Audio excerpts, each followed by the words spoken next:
This is CRM Audio, the Microsoft Dynamics CRM podcast, with George Dubinsky, Joel Lindstrom, and Sean, the CRM Hobbit Tabor.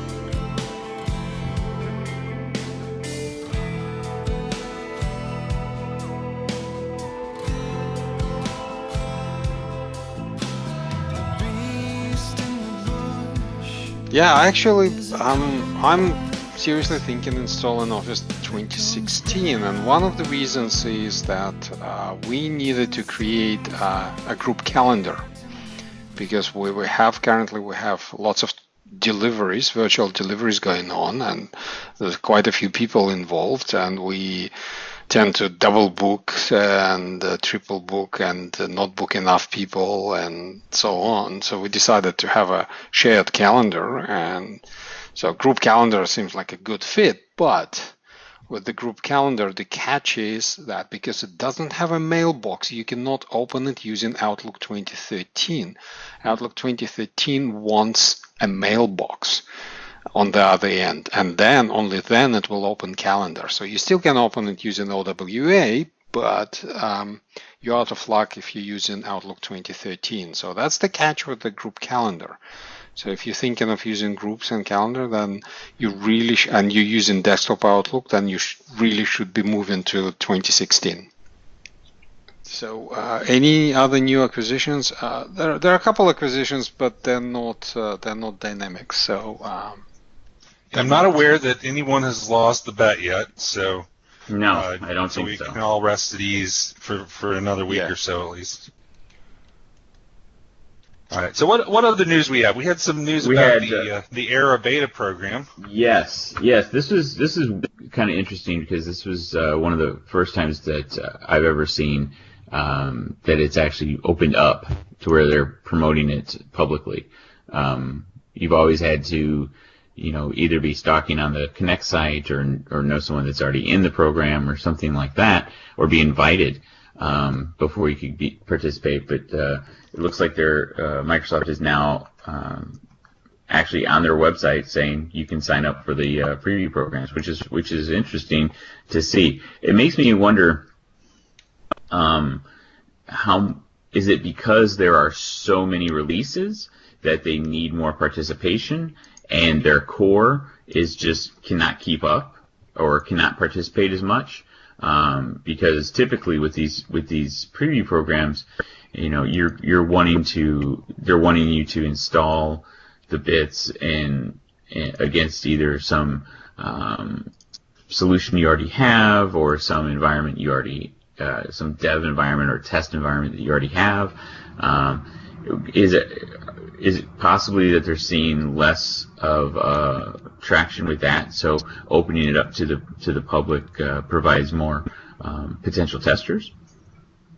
I think it goes in line with what we're seeing with the other Microsoft products like Windows and Office and things like that. Is that maybe it's a sign of the realignment of how the groups are structured, and that the reason that a lot of CRM releases have a lot of quirks and bugs after the fact is because they haven't tested with a lot of real world scenarios. They've kind of done it in a clean room type of scenario. So I'm all for opening it up and getting more real world, real customer databases, testing the upgrade on, because that's how you get really solid releases.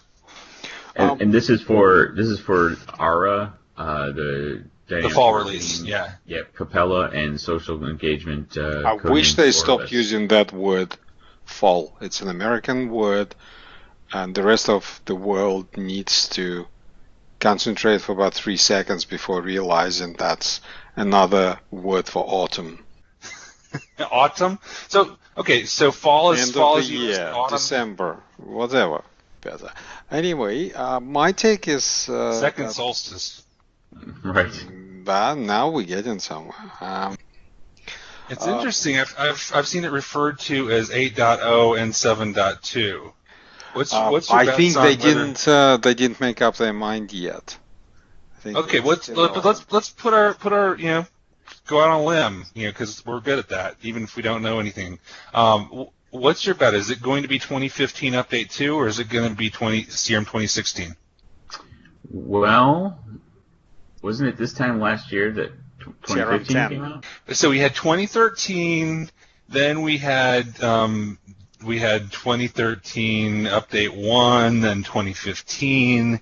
So following, if that's a trend, but that it hasn't. I think it has to go through 2 cycles to be a trend. So No, I mean, it's 2016 sounds okay. 2017 just doesn't roll off the tongue, so I don't think 2016 would be in line with Office. So Yeah, I it's a think possibility. I'm leaning towards 2016. Quite possible. I'm going to go with 7.2. You mean what would the year 2015 be? update? Well, I think it's still 2015. I don't think it's 2016. So they would name it 2015 update 2.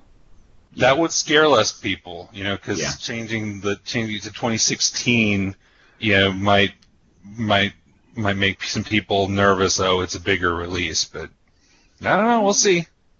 Don't know, but one of the reasons I think for wider beta is that, as far as I know, they did a large number of changes, or they invested a lot of efforts into scalability of the online deployments. I think one of the reasons is they go in with wide beta is to test scalability of their deployments, scalability of their hardware, software, whatever, virtualizations, if they're doing that. I have no idea. So, and also test things like management. As you know, there will be some new features in administration of CRM Online.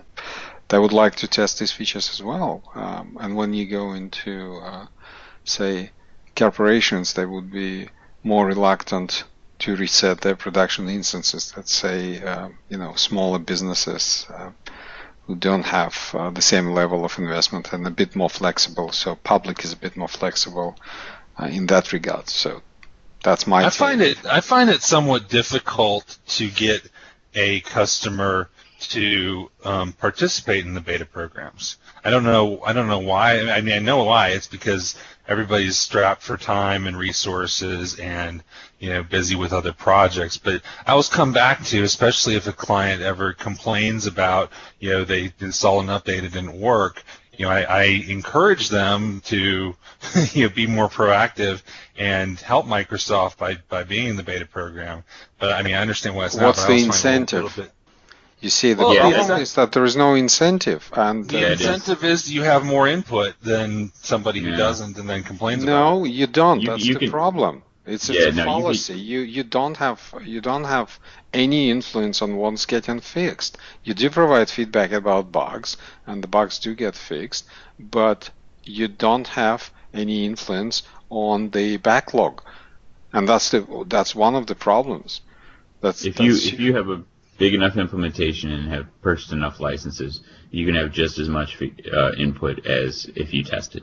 Somebody who has, especially an enterprise client, and I've seen this from experience, an enterprise client that spends a lot of money with Microsoft, them reporting a bug gets much more attention than an MVP, anybody on this podcast reporting a bug. Absolutely. It's a business impact. It's measurable and it's very clear. And what I'm saying is, if you're somebody with very complicated customizations, unusual plugins, things like that, those are in my opinion, the valuable things that at least, if it doesn't get fixed before the release, at least it's a known issue then, and something that can help others be more prepared and hopefully help it get a high priority. I agree if you say, I wish instead of this feature they were doing this feature.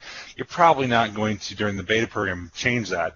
But specific configuration-related things or specific issues that come out, that's what I'm saying. I'm just saying the more people, the more scenarios that can be tested, the better the release will be. The business impact, the negative impact, the potential negative impact of going with beta, I think outweighs the positive side of things. Imagine if you try and beta of the Office, right?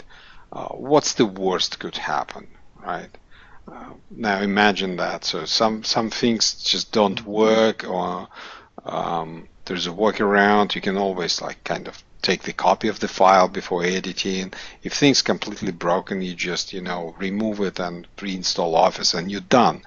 Okay. If things working well, like with Office 2016, then you just continue. Okay, there are some workarounds, and some things don't work. That's fine. Okay. No dolphins are going to die because of that. Now with CRM, the downside is that, okay, you upgrade, okay, and potentially you upgrade your production instance, and if things go south for whatever reason, there is no recourse. Okay. It's very difficult to pedal back and undo that upgrade, if at all it's possible. I mean, you kind of, they're asking you to take measurable risk, but there is no reward. Like, if they said, hey, look, you go testing, we'll give you one license for free, they would get like tons testers. Seriously, tons. So get some rewards going. Hey, George, I got a question for you. There's a fish called the Siamese fighting fish, also known as a beta fish, kind of an aggressive goldfish, if you will. Do you call that a beta fish? No.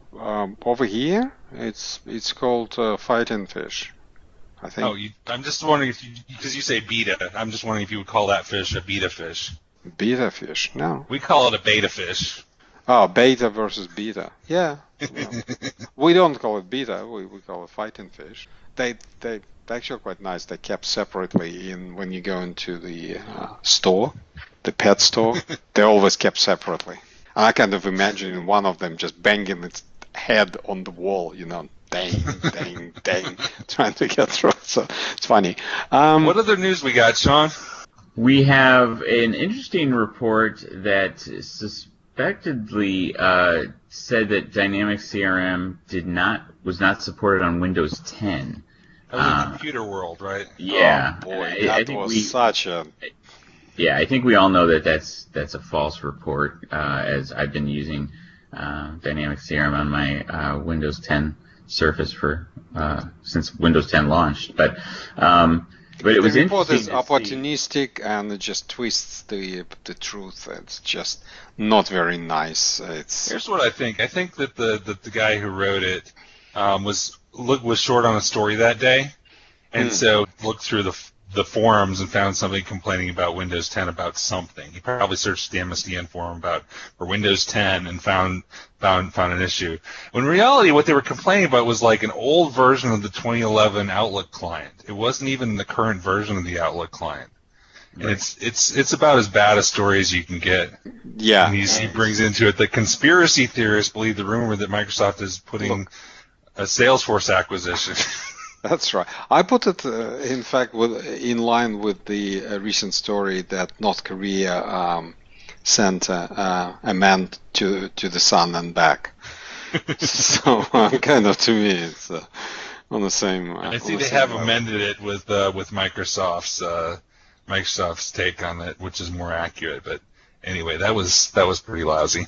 What's going on in Nashville this week? It's the kickoff. It's the fiscal year kickoff. Microsoft's fiscal year starts in July, so every year they've got a kickoff, and a lot of times it's a partner event. It's more of a partner event. Yeah. We have some people on from Hitachi that are there, and various partners speak, and they do give them more detail on the roadmap. Unfortunately, a lot of that is still under NDA. So some of the tweets that were posted, Microsoft has requested to be taken down because they're not. If you read the search for Twitter for the Dynamics KO for Dynamics Kickoff, you'll see a bunch of tweets there, and there's some, Bob Stutz spoke and several other people did. A lot of it is marketing related, getting very partners excited for the new year. So I don't think there's a ton of news. I do think they're letting a little bit more leak out about kind of the direction. No real surprises though, but read through the tweets. There's some interesting things there, some photos of Bob Stutz and some other stuff. Visit booth number 44 for your last chance to win one of 3 Batch Nashville gift packages. Yeah, there's a lot of those. Nice. I'm there's just looking at Pickalicious and Bourbon Barbecue. Nice. And I was in Nashville a week ago. that's somewhat related. Mm-hmm. Yeah, I was going to ask. And I one time stayed at the Gaylord Resort, so that's kind of related too. Twice I stayed there. Once right before it flooded. The Great Flood of '96. Yes, I think it had something to do with me eating like a 1-pound burger. So the day after it flooded. George, you want to do your tool of the week? The tool of the week is I was going to talk about one of my favorite tools. Developers know well. NuGet is the way to get the libraries into your projects. No one adds them by hand anymore.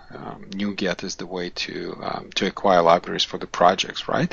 So there is a project called Chocolatey, and it's effectively it's a NuGet for Windows, if you like.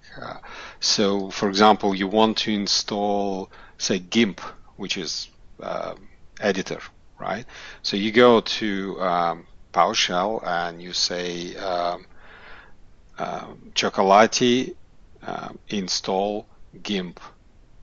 And that's it, and you just continue with whatever you're doing. So it will check the dependencies, it will download everything, it will install, and so forth.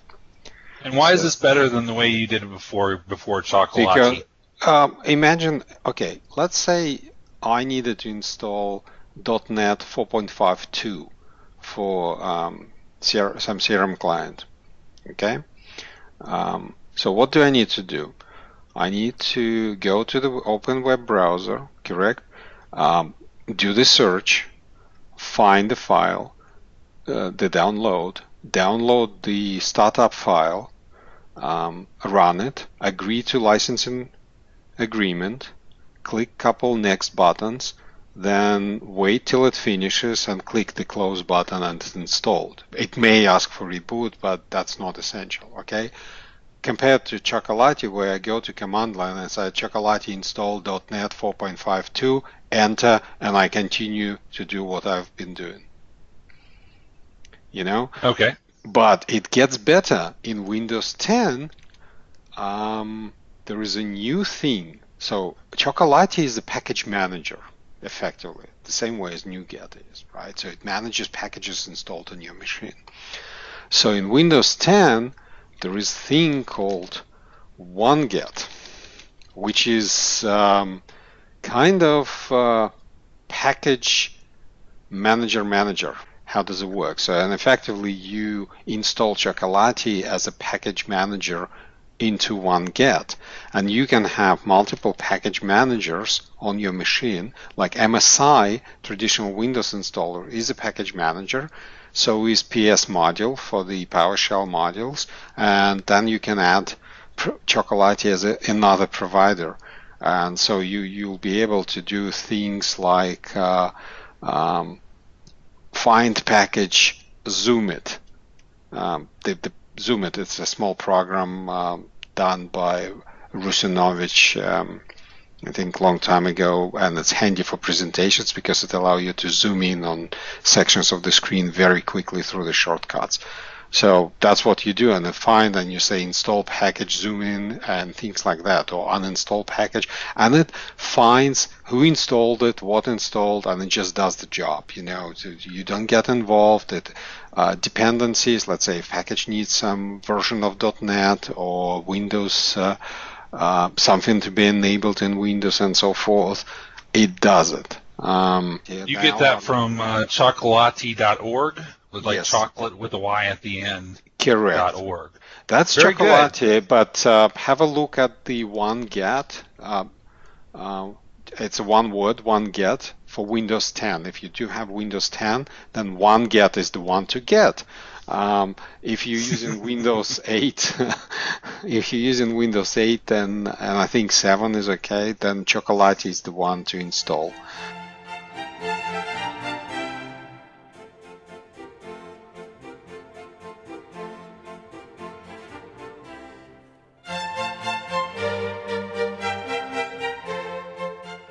Well, this since we're in the fall or coming into the autumn, if you will, And you said autumn is okay for people outside of the U.S. So let's say Europe. Let's narrow it down. Okay. Because that's pretty much it, right?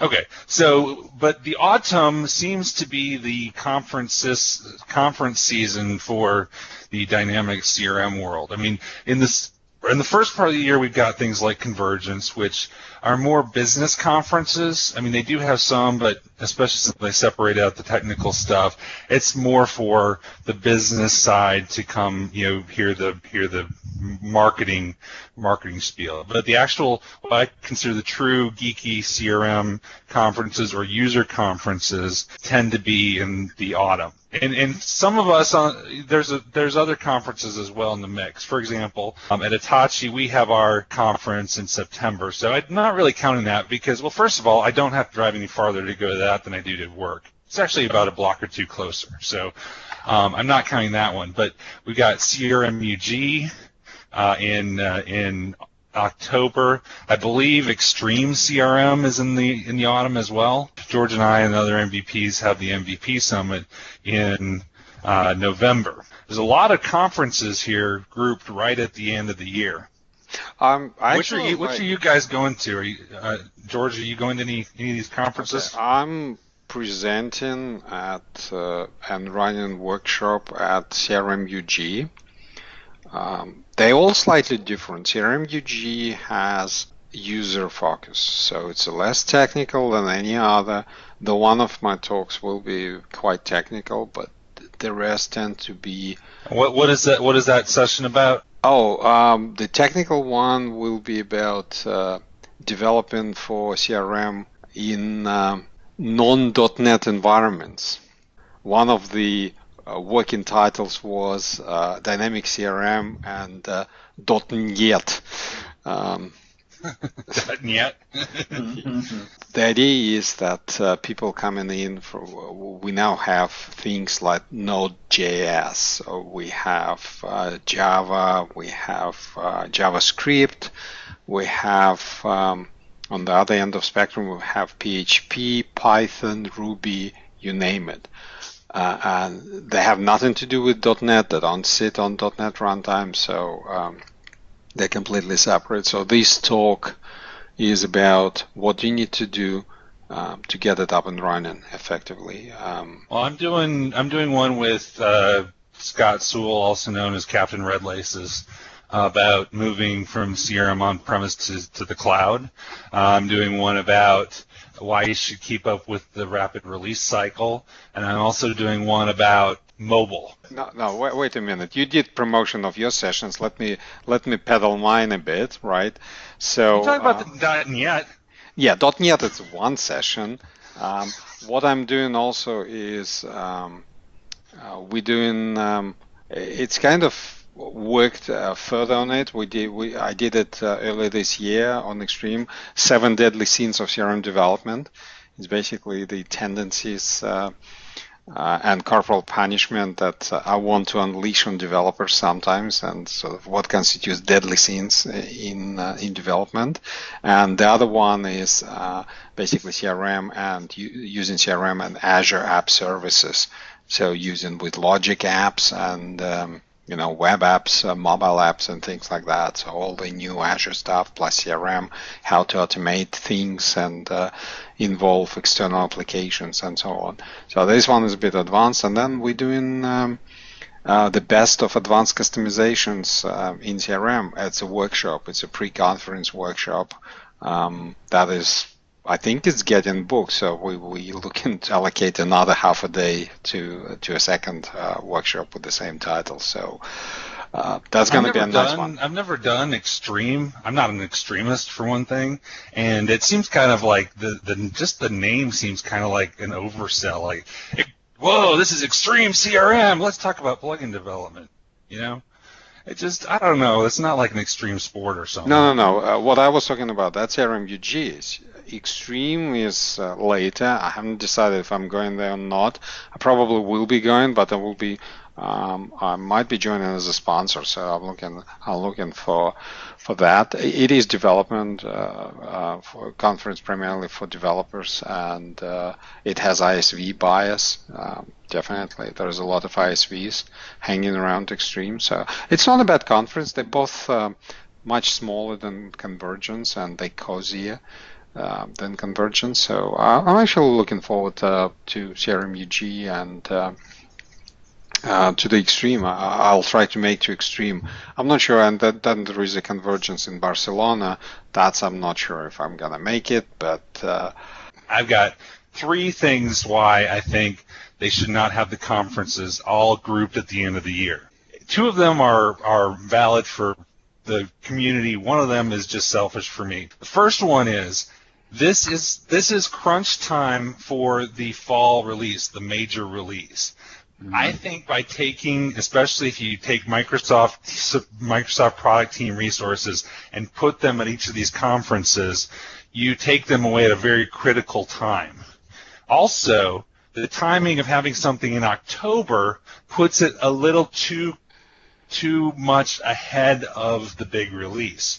So I think, for those reasons, it'd be better to have conferences at a different time of the year. Also, by making the conferences all grouped around the end of the year and putting the MVP Summit at that part of the year, you really, for people internationally, you make them have to choose one or the other.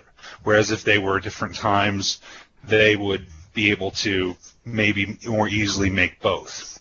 I actually was seriously thinking flying to US and hanging around like for a couple months, just saving money, just stay in the US for a couple of months and working from there.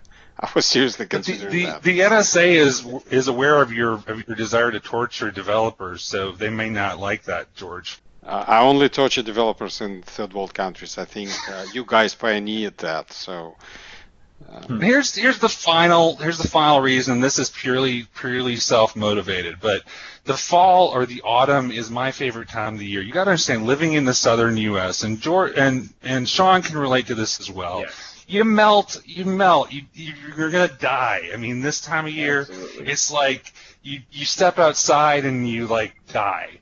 And then you get to mid-September, early October, the weather's beautiful. And then all of a sudden there's all these conferences, so you can't go camping. You can't enjoy it. So I'm just saying, for me, put the conferences another time of the year. Put one in the summer, put one in March, spread them out. Maybe have one in the fall, spreading them out for me. It's good if they, especially if the conferences have if they're centralized around a theme, not like a conference theme, but a particular release item or something new with the product, or that I think would help in that time factor that you're talking about, because there's windows of those releases that you could do. I don't get to I don't speak too much at conferences as of right now. I'm only going to be at our customer conference, which I think is awesome. But in beautiful Greenville. Yeah, so to me, going to Greenville from Tampa is fantastic. Because there's no wet burlap when I walk outside. It's not as humid. It's very nice. But yeah, I agree. When you're trying to organize your schedule for the year of what conferences you're going to be attending and the value add and the business value and all that stuff, it's tough when there are so many chunked into the same time of the year. To me, I usually fly into US for a week. I'm so jet lagged. I really don't care what kind of weather is around me. Yeah. Really. The worse is the weather, the easier it's for me to stay awake. So when you get like a nice mellow weather, I'm just, you go to the pub and you have a glass of wine and you're done. Mm-hmm. So, this coming from the traveler whose longest trip is from Tampa to Portland. So, I can't really relate to the international travel as of yet. So. Now, there is international travel, and then there is Australian travel. It's in separate category, right? The closest civilized place is 9 hours away.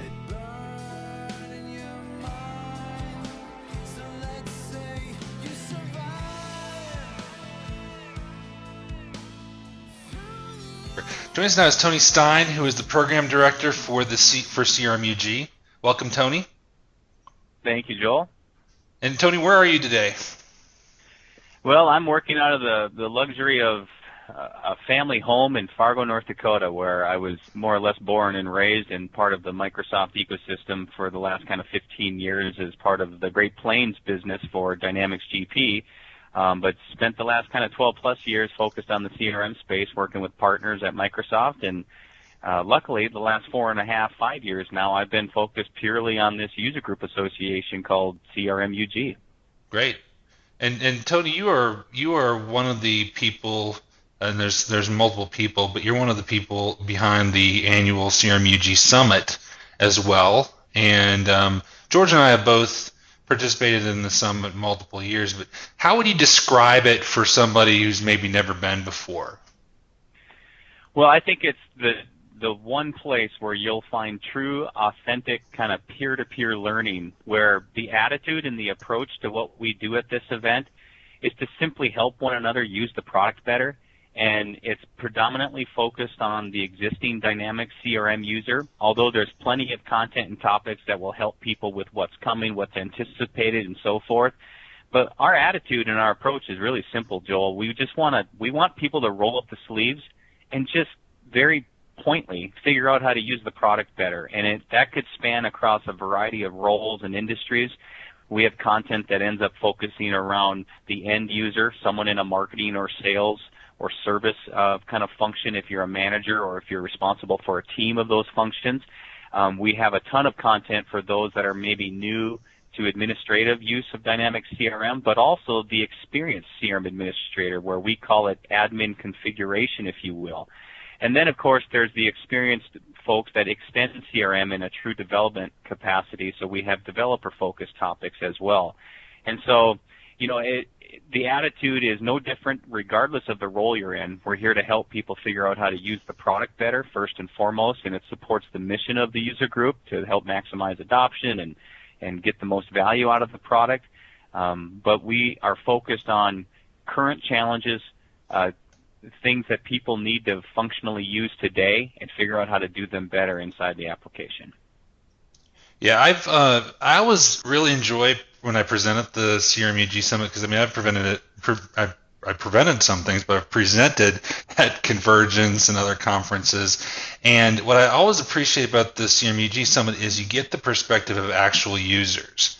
Where some other conferences where it's mainly other partners or it's people who are developers, they have a very kind of focused mindset, but to hear what actual users want to know, and you kind of get a reality check, because in our line of work we often focus on the latest and greatest and new and shiny, and there's lots of great stuff about that, but then having somebody raise their hand and ask a question about CRM 2011 and things like that just takes you out of kind of the reality distortion of just working with beta programs, things like that, to really what matters to real users. So I always really enjoy that.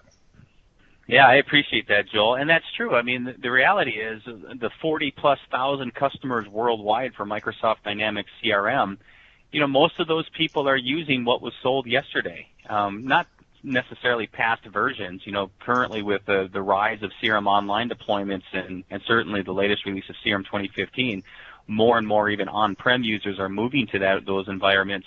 But the reality is there's just so many other people out there that are still figuring out and learning how to adopt, whether it's a 2011 environment, 2013, and so forth. So, yeah, and the big thing, too, that we take away from an event like this is that there's an intimacy factor of, sitting next to someone in a peer-to-peer setting where our breakout rooms are, again, focused just on existing Dynamics CRM, but the breakout rooms only have roughly 40.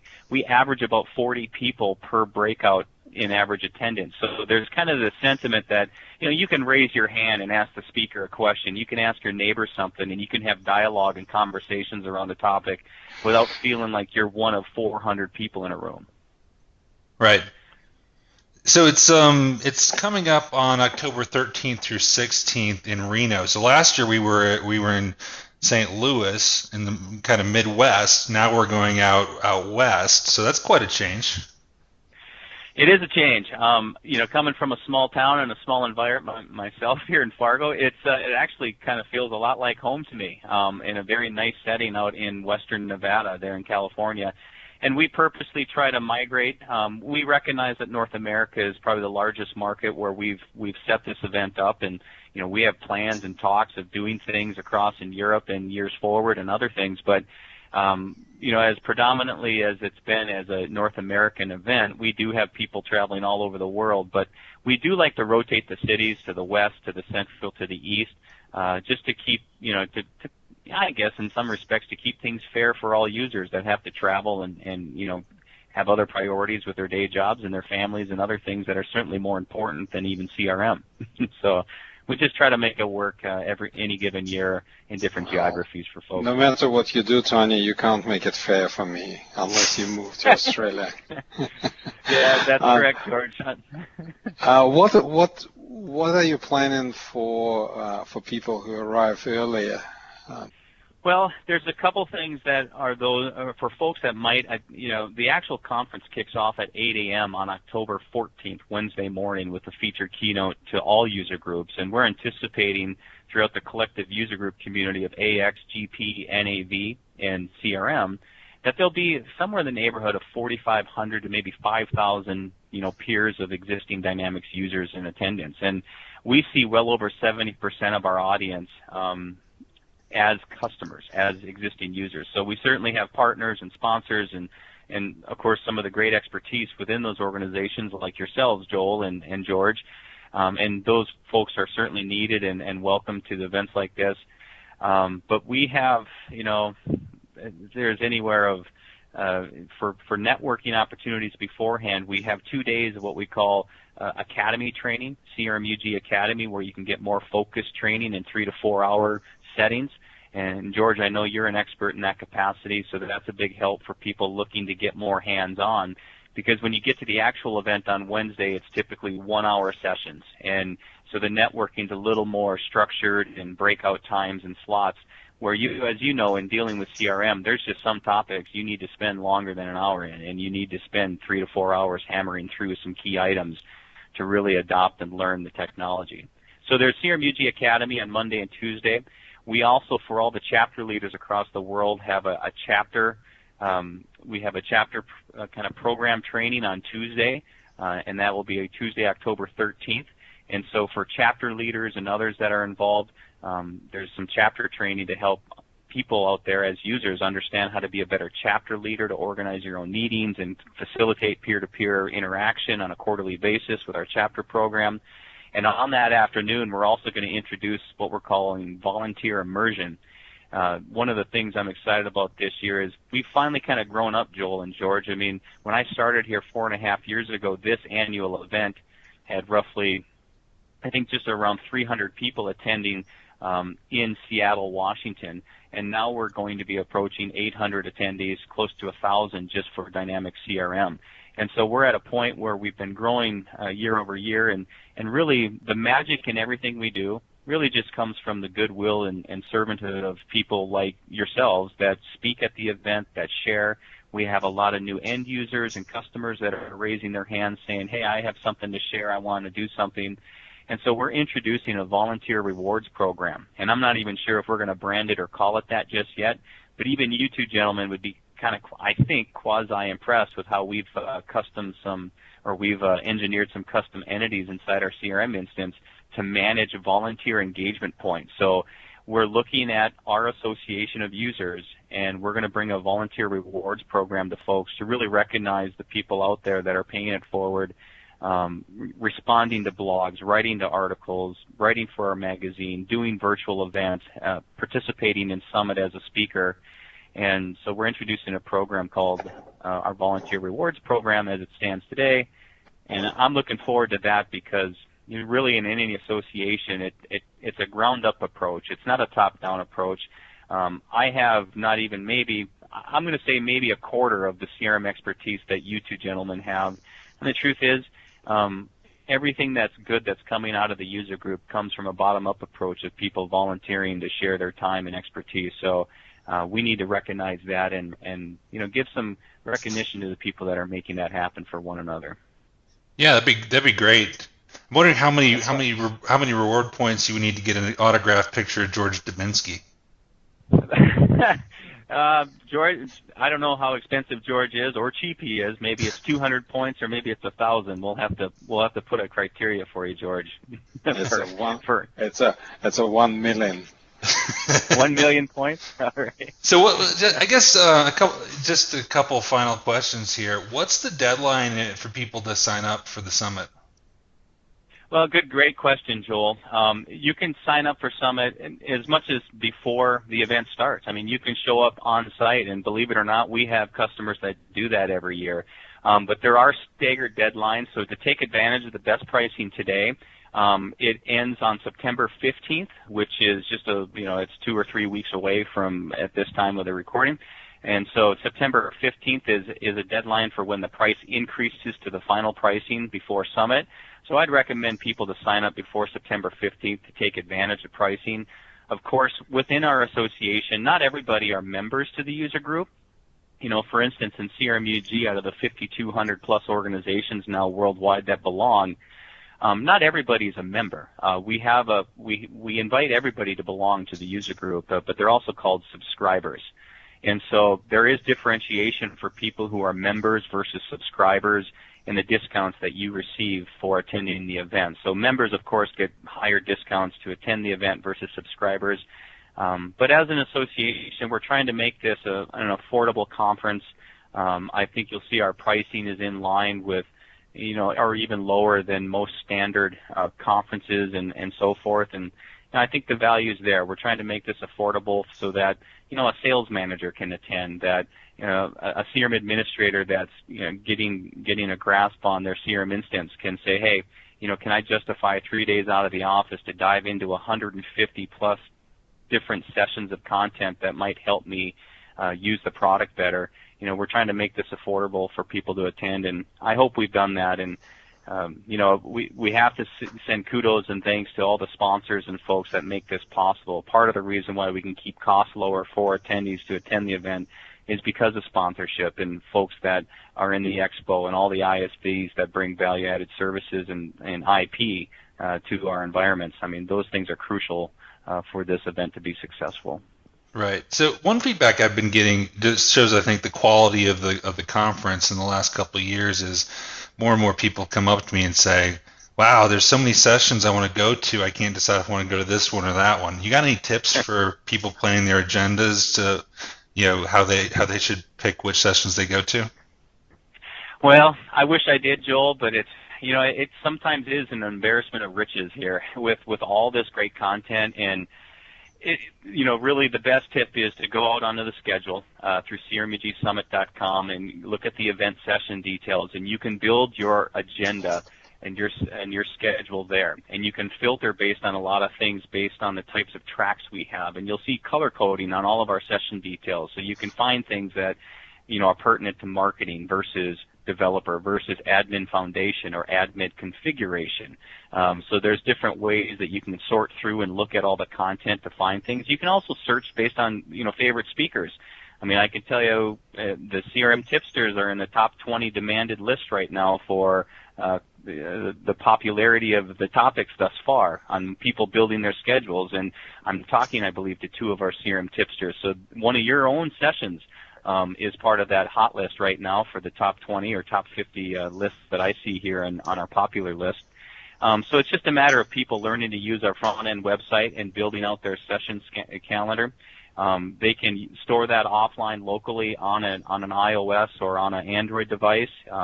This current schedule does not work for Windows phones per se, but you can access it, of course, via browser. And you can also add all these things to an iCalendar in your Outlook calendar if you'd like.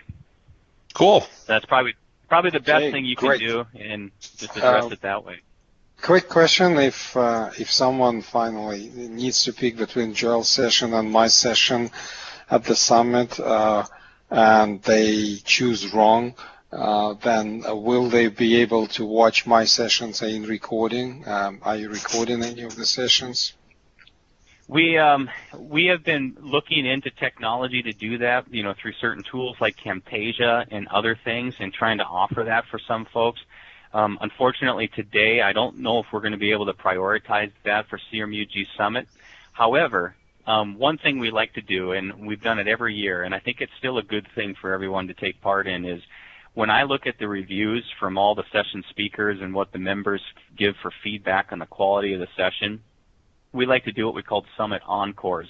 And so even though we won't have them recorded live from on-site, we do ask a lot of our popular requested topics that were at Summit if people wouldn't mind doing encore presentations for them via GoToWebinar with us in our standard virtual event calendar in the following months or two.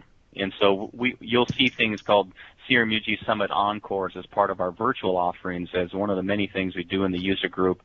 And, I suspect, George and Joel, I might be tapping you on the shoulder to say, hey, yet again, another popular subject. Would you mind coming back to visit with us in December and do an encore for us if you wouldn't mind?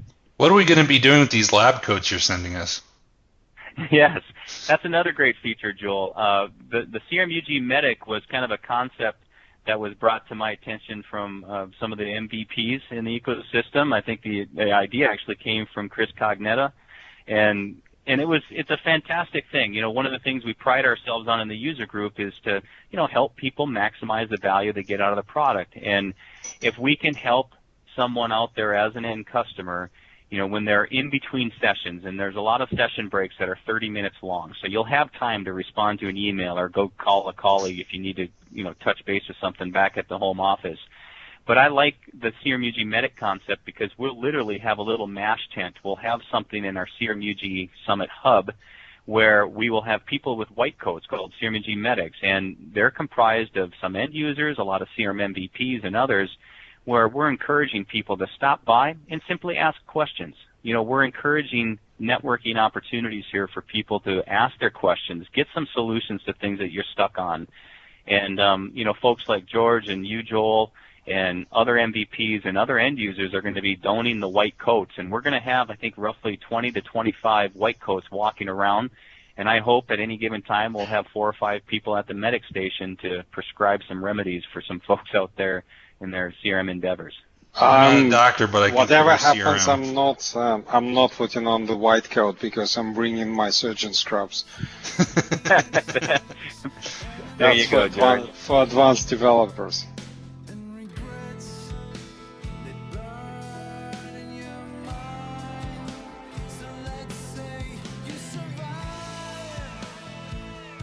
Our guest this week is Matthew Anderson. Matthew is one of our colleagues at Hitachi Solutions. I invited Matthew on because he's done a lot, by a lot I mean more than I have, with the new Excel functionality in Update 1 for CRM 2015. And so that's something that, while not an extremely technical topic, is something that I think is very useful and one of my favorite things about it. And you are in Minneapolis? That is correct, and it's a beautiful day today. Most of the listeners of our podcast are aware of the basics about what's new with the Excel integration, having the Excel online, and having the things formatted. Tell me from your perspective, having done a lot with it, what do you see maybe your top 3 or 5 things that you're most excited about it? Sure, and to start this, I'd like to give just a little bit of background for where I'm coming from, so it just gives a little more context. And before I got into working for Hitachi, I worked as Director of Sales Operations, and I was that guy who, whenever people needed data out of CRM or needed to be able to slice and dice information, they'd come to me and the folks on my team. And back when we were doing this, we were using Dynamics CRM 4.0 at the time and Excel functionality. And even back in those days, there was good integration to be able to suck that information out of CRM. So as the new functionalities come with the spring release, there are definitely some exciting things that make a portion of those things that were done very manually just a lot easier, a lot quicker to do, and something that instead of having to go to a sales operations team is something that can sit in the hands of an individual user. So what I mean by that is simple things like a salesperson wanting to be able to do a little bit of analysis of their pipeline. And to look at this functionality, I'm talking about immersive Excel in particular, which means taking Excel information that's in a view, clicking a button, and having it drop into Excel Online for you to be able to use Excel Online functionality to be able to manipulate that information. You know, even before we get back to pushing changes into CRM, there's a big value add when you want to be able to do just some simple what-if analysis as a salesperson. You've got your pipeline, you've got your deals, and being able to highlight, 2, 3, 5, 7 cells and be able to figure out what the total of those cells is without having to dump it into Excel, without having to load Excel up. You can just use that information right there. That quick sum information, the average information, is displayed in the bottom bar of Excel Online for you to be able to see. It's simple native Excel functionality that you wouldn't necessarily think of, but if you just want to be able to say, well, what if I get these 3 deals and maybe one of these 2, it's easy and quick to be able to just kind of shift click or control click on those cells to be able to get that information. That's a great tip. I hadn't done that before. Yeah, I mean it's a step saver there. And then when you talk about the updates of your pipeline, and this is where historically we've looked at things like an editable grid or different ways to be able to manipulate multiple records of information, that list of opportunities and the dollar values. Being able to make those updates inside of Excel Online is great, especially for me, is that you can use formulas as you want to come to what those new values are going to be. So you don't have to have a value programmed in, as part of a workflow or a business rule to come up with, if there's a formula at how you want to arrive at the estimated revenue for a particular deal. There may be a few different options that you're looking at. You want to come up with the average price of those 3. If that hasn't been built out as, kind of functionality in your CRM to average different, quotes or that type of thing, that ends up coming back to something that salespeople have to do manually. And being able to use a formula in Excel or just, some simple copy paste to be able to put that in there, it's a step saver, it's a time saver, and that's one of the big ones for me in being able to do that. But if you put a formula in there, it will still update it. You don't have to just put the text value in there. So I do I'll do the formula and then I'll do a copy and paste values. I find that mileage may vary if you do the import back in and still have a formula in there, and mileage may also vary if you I like to use columns off to the right-hand side of my set of data, kind of as a scratch pad. Do not leave that information over there. You want to clear that out before you upload it back in, or you're going to have some records fail if you try doing that import. One thing I found it a big time saver for is if you're doing a demo or something and you need to create sample data too. If you open that up and create records there, that creates 100%. Records in CRM. Yeah, I mean, nail on the head for me. I mean, in my role, I do a lot of that. And especially for you can use formulas to be able to do naming of things as well. So if you want to concatenate, say, an opportunity type that's been in there that's part of a pick list and a dollar value and a customer name or a close date, you can do that concatenation as a formula to get those updated names out there. So one thing though I noticed that again maybe I was doing it wrong, so that's why I want to ask you is when I create records that way, it doesn't seem to enforce field requirement. So if I have a required field on the form and the user creates records through Excel that way, it's still going to create them whether or not they include the required field or not. You are correct there. There is, anything from when you look at it from an administration point of view, a system processes, a business processes point of view, right now this is a place where people can, if they want to try to get around some of the limitations or even help that you have on the form for them, when they're in that web experience, they're not going to have that same help or rules enforcement coming into play if they're doing it using the immersive Excel and importing that. I actually recently wrote a blog that will be published here shortly around some of those topics, because you have not only those business rules, not the CRM sense of a business rule, but truly business rules that administrators have put in place to try to help make sure you have good data in the system, that people are doing things consistently. That process can kind of go out the window when people are doing things directly in Excel. The other thing is, as soon as you grab that information into that Excel Online format and you start working with it, there's a chance that someone else is going to change that information while you're working at it, and you can have that conflict of changes that are coming back. So, it's one of those areas where it's the updating of that information, while very powerful, there are some considerations that you have to have as you're going through that. Couple things, if I may. First, I know it's not your fault, guys, but generally speaking, you are aware that there are other date formats in the world apart from month, day, year. And I'm bringing it to your attention because currently, if you try to edit date fields and in Excel, and you just happen to be not in America, and you're using more logical human format of day, month, year, then basically technical term for the situation is you're stuffed.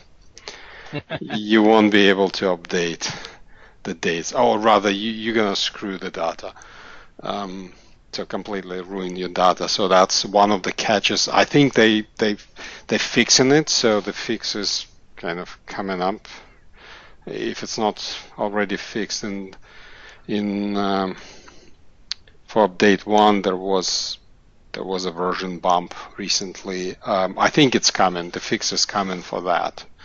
As far as concurrency is concerned, well, there are some enhancements in CRM for to resolve the concurrency issues. And as far as editing and not enforcing, mandatory fields and so forth, that's another argument to start using business rules. Because if you declare entity level business rules, they are applied on the server side as well. So that's so if you did a business rule that said you require this field, and you edit it from immersive Excel, what would you expect the experience would be then? Would it give you an error on the upload, or what? Yeah, that's what I would expect to be happening there. I mean, nothing inside of the immersive Excel experience itself is directly communicating with CRM in real time. So it would happen at that point where it's going through the import, upload, and update. It still does the asynchronous upload, so as far as I know. Right. So it will submit your data for upload, and you will get traditional, out of 17 records, successfully imported 16, and he's one that failed. So that's what you're going to end up with. So outside of the Excel Online, do you know, and I haven't found definitively, what is the new limit for number of records you can export? Because before you had kind of a hard limit with the format of like 66,000. Do you know what the current limit is now? I didn't research that piece of information today. I know it's more. I've exported like 100,000 Joe, records. out of all people present here, you're the only one who works with the clients who want to export 66,000 rows Actually, into some Excel. of the smaller ones, some of the smaller clients are the ones that want to export 500,000 records. They're usually the ones that don't have a data warehouse, so they want to export the whole database. But one thing, I'll mention this. We had a tip from Captain Red Laces about there's currently a quirk with the format where if you export a worksheet and you try and open it in Excel, the table structure is messed up. And his tip was that you have to save it, and don't do save and open. You got to save it and then open the file, save it to your desktop and open the file, and then it'll work. Yeah, I've run into that one, and one of the things that kind of goes back to and underscores is it's the result of a new feature that we got, which is we do actually have it in an Excel table format, and it's truly an XLSX file format that hopefully they can work on that and get that little bug out there. But I know for me and a lot of the folks that I've chatted with, having it come out in an Excel format where you can work with that data directly and have it not be all, the extra, click yes to say I recognize this isn't in the file format that Excel expects it to be in, is a step forward. So hopefully they can clear that up. Right. Okay. And Joel, I found it's 100,000 records now, or 32 megabyte size in total. Oh well, that's much better. That's like 40% better. Matthew, I appreciate you coming on. I think we need to wrap it up, but I really appreciate it. Matthew, where can people follow you on Twitter, or what's the best way to for people to follow you? Yeah, sounds good. Twitter is going to be the best one. I'm at MC Anderson. We talked about conferences, and I gave a very, very persuasive argument why they should be scattered throughout the year rather than in the fall. We talked about the news. We talked about the bad Computer World article about the sky is falling with Windows 10 and CRM. What was your tool again, George? Something about food? Oneget. And Chocolatey. This has been CRM Audio, the Microsoft Dynamics CRM podcast. You can hear previous episodes on our website, crm.audio. Subscribe to our podcast on iTunes, follow us on Twitter at CRM Audio, or leave us a comment on our Facebook page, facebook.com/CRM podcast. If you have any topic suggestions or questions that you would like for us to answer on a future episode, please drop us an email at voice@crm.audio. Special thanks to Dale Simmons for our theme music. Go check out his website, dalesimmons.com. Please join us next time on CRM Audio.